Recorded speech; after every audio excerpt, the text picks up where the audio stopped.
സമ്പന്നരായ പുരുഷന്മാരെ വശീകരിച്ച് പണം തട്ടിയിരുന്ന യുവതി പിടിയിലായി. പണം കവരുന്നത് ലോഡ്ജിൽ എത്തിച്ച് പൂട്ടിയിട്ട ശേഷം.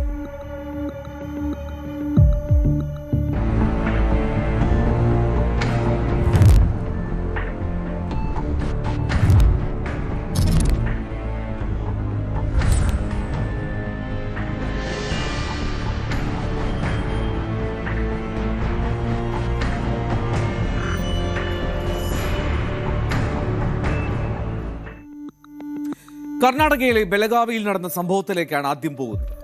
സമ്പന്നരായ പുരുഷന്മാരെ വശീകരിക്കും, എന്നിട്ട് കൊള്ളയടിക്കുകയാണ് ആ യുവതിയുടെ പതിവ്. ബാഗൽകോട്ട് ജില്ലയിലെ മഹാലിംഗ്പൂർ സ്വദേശിയായിട്ടുള്ള ദീപ അവതകി, ആ 33 വയസ്സുള്ള ആ സ്ത്രീയുടെ പേരതാണ്. അവരാണ് പ്രതി. ഒരു ഫാഷൻ ഡിസൈനർ ആണ് എന്നാണ് അവർ പറയുന്നത്. അവർക്കൊരു സഹായിയുമുണ്ട്. ഈ ബെലഗാവി ജില്ലയിലെ ഹുക്കേരി സ്വദേശിയായിട്ടുള്ള ശിവാനന്ദ് മഠപതി എന്നാണ് ആ സഹായിയുടെ പേര്. അയാൾ ഒളിവിലാണ്. ഈ വശീകരിക്കേണ്ടവർ ആരൊക്കെ എന്നുള്ള ഒരു ലിസ്റ്റ് തയ്യാറാക്കി നൽകിയിരുന്നത് ഈ സഹായിയാണ്, ശിവാനന്ദ്. സോഷ്യൽ മീഡിയയിലെ പേജുകളിലൂടെയാണ് ഈ വലവീശൽ. ഇൻസ്റ്റാഗ്രാം, ഫേസ്ബുക്ക്, ഈ ഇടങ്ങളിലൊക്കെ ഇവർ ഈ പ്ലാറ്റ്ഫോമുകളെ അവരുടെ തട്ടിപ്പിനുള്ള പ്ലാറ്റ്ഫോമാക്കി മാറ്റുന്നു. ആദ്യം സമ്പന്നരായ ഈ പുരുഷന്മാരുമായി സൗഹൃദം സ്ഥാപിക്കും. അതാണ് ആദ്യ പടി. ഈ സൗഹൃദം സ്ഥാപിച്ച ശേഷം അവരുമായി മെല്ലെ മെല്ലെ അശ്ലീല സംഭാഷണങ്ങളിൽ ഏർപ്പെടും. ഈ സംഭാഷണം കൊടുമ്പരി കൊണ്ടിരിക്കുകയാണ്. ഹോട്ടൽ മുറിയിലേക്ക് നമുക്ക് കാണാം, നമുക്ക് വരണം എന്നുള്ള ക്ഷണമൊക്കെ എത്തുന്നത്. അങ്ങനെ ബെലഗാവിയിലെ ഒരു ലോഡ്ജിലേക്ക് ഒരു സമ്പന്നനായിട്ടുള്ള യുവാവിനെ വിളിച്ചു വരുത്തി നടത്തിയ ആ ഹണി ട്രാപ്പാണ് ഏറ്റവും ഒടുവിൽ ഈ പ്രതികൾ കുടുങ്ങുന്ന സാഹചര്യത്തിലേക്ക് എത്തിച്ചത്. ഈ സോഷ്യൽ മീഡിയ വഴി കെണിലാക്കിയ ആളെ അവർ ലോഡ്ജിലെത്തിച്ചു. അതിനുശേഷം കുളിക്കാൻ ആവശ്യപ്പെട്ട ബാത്റൂമിലേക്ക് പറഞ്ഞയക്കുകയാണ്. ഈ സമയം വാതിൽ പുറത്തുനിന്ന് പൂട്ടി. ആ മനുഷ്യൻ കുളിമുറിക്കുള്ളിലായിരുന്നു. ആ സമയം അവൾ ആ വാതിൽ പുറത്തുനിന്ന് പൂട്ടി മൊബൈൽ ഫോൺ, അയാൾ കൊണ്ടുവന്നിരുന്ന പണം, അയാൾ സഞ്ചരിച്ച കാറ്, അതിന്റെ താക്കോല്, ഇവയൊക്കെയുമായി രക്ഷപ്പെട്ടു. ഈ ലോഡ്ജിലെ CCTV ക്യാമറകളിൽ ഈ യുവതി വന്നതും തിരികെ ആ വാതിൽ പൂട്ടി പുറത്തു പോകുന്നതുമൊക്കെ കൃത്യമായി പതിഞ്ഞിട്ടുമുണ്ട്.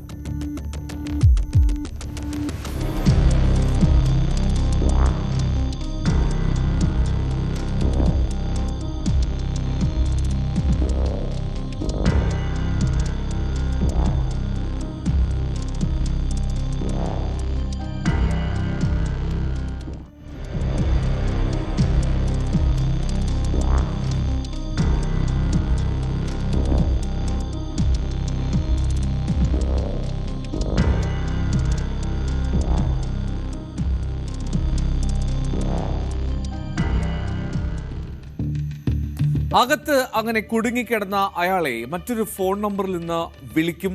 എന്നിട്ട് ആ വിളിച്ച് ആ ഇരയെ ഭീഷണിപ്പെടുത്തും. അങ്ങനെയാണ് പണം ആവശ്യപ്പെടുക. പണം നൽകാൻ തയ്യാറായില്ലെങ്കിൽ, വിസമ്മതിച്ചാൽ പോലീസിൽ പരാതി നൽകും എന്നുള്ളതായിരിക്കും ഇവരുടെ ഭീഷണി. ഏകദേശം 32.86 ലക്ഷം രൂപയുടെ സാധനങ്ങളാണ് പോലീസ് ഇവരിൽ നിന്നും പിടിച്ചെടുത്തത്. ഈ പിടിച്ചെടുത്ത വസ്തുക്കളിൽ അതിൽ കാറുണ്ട്, 11 മൊബൈൽ ഫോണുകളുണ്ട്, ഒരു ടാബ്, ഒരു ഡോങ്കിൾ, 3 കാറിന്റെ താക്കോലുകൾ, മാത്രമല്ല 14,000 രൂപ പണമായും ആ പിടിച്ചെടുത്തവയിൽ ഉൾപ്പെടുന്നു. ഈ കേസിൽ അന്വേഷണം പുരോഗമിക്കുകയാണെന്നും ഒളിവിൽ പോയ കൂട്ടാളിയെ കണ്ടെത്താനുള്ള ശ്രമങ്ങൾ തുടരുകയുമാണെന്നാണ് പോലീസ് പറയുന്നത്. കണ്ടെടുത്ത വസ്തുക്കൾ യഥാർത്ഥ ഉടമകൾക്ക് തിരികെ നൽകാനാണ് പോലീസിന്റെ ശ്രമം. ആ ശിവാനന്ദ് മഠാധിപതി, അവരുടെ സഹായി ഇപ്പോഴും ഒളിവിലാണ്. വളരെ വേഗം തന്നെ പിടികൂടുമെന്നാണ് പോലീസ് പറയുന്നത്. ബംഗളൂരുവിൽ വെച്ച് ബംഗളൂരു പോലീസ് നേരത്തെ ഇയാളെ ഒരിക്കൽ അറസ്റ്റ് ചെയ്തിരുന്നു. എത്ര പേരെ ഈ സംഘം ലക്ഷ്യം വെച്ചിട്ടുണ്ട് എന്ന് കണ്ടെത്താൻ ഇപ്പോൾ ശ്രമിച്ചുകൊണ്ടിരിക്കുകയാണെന്നാണ് ബെലഗാവി പോലീസ് കമ്മീഷണർ ഭൂഷൺ ഗുലാബ്റാവു പൊറാസെ പറഞ്ഞത്. The complaint was that the complainant had come with a lady, and the lady asked him to take wash in the bathroom, and when he went inside, she had latched the door and run away with the whatever car key and money, mobile phone he had with him. This lady has been apprehended. Her name is Deepa Mahaling Avatgi. She is from Bagalkote. And her accomplice in this crime is Shivanand Matpati. He is from Belgavi district. The modus of this two people is that this Shivanand identifies people and gives their number to this lady, and she will start some random casual chat as a wrong number, and then she will lure them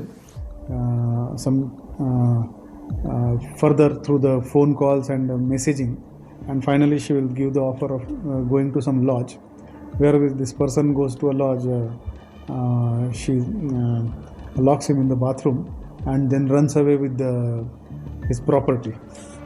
Our team has been successful in securing 11 mobile phones, one Samsung Tab, one Fortuner car, and one Nexa car, almost 32.8 lakh worth property.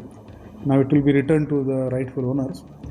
We are also working out on how many such people have been duped by this team. This Shivanand is still absconding. Very soon he will be secured.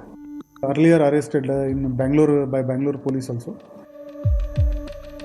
Right. അപ്പോൾ Toyota Fortuner car ഉൾപ്പെടെ തട്ടിയെടുത്തു എന്ന പോലീസുകാരൻ പറയുമ്പോൾ എത്രമാത്രം ഭീകരയാണ് അവർ, ആ സംഘം എന്ന് ഊഹിക്കാം. എത്ര പേര് ഇതിൽ പെട്ടുപോയിട്ടുണ്ട് എന്നുള്ളതും പോലീസ് അന്വേഷിക്കുന്നുണ്ട്. പ്രധാനമായും പോലീസ് കരുതുന്നത് ഇത് പുറത്തേക്ക് പലപ്പോഴും വരാതെ പോകുന്നത് അവർക്കുണ്ടാവുന്ന മാനഹാനിയെക്കുറിച്ചുള്ള ഭയമാണ്. അതുകൊണ്ട് തന്നെയാണ് പോലീസിൽ പരാതി വരാതിരിക്കാനുള്ള കാരണം. ഇത് തന്നെയാണ് വീണ്ടും വീണ്ടും ഈ കുറ്റം ചെയ്യാൻ ഇവർക്ക് പ്രേരണ നൽകുന്ന ഘടകവും. എന്നാലും ബലഗാവിയിലെ തിലക്വാടി പോലീസ് സ്റ്റേഷനിലാണ് കേസ് രജിസ്റ്റർ ചെയ്തിരിക്കുന്നത്.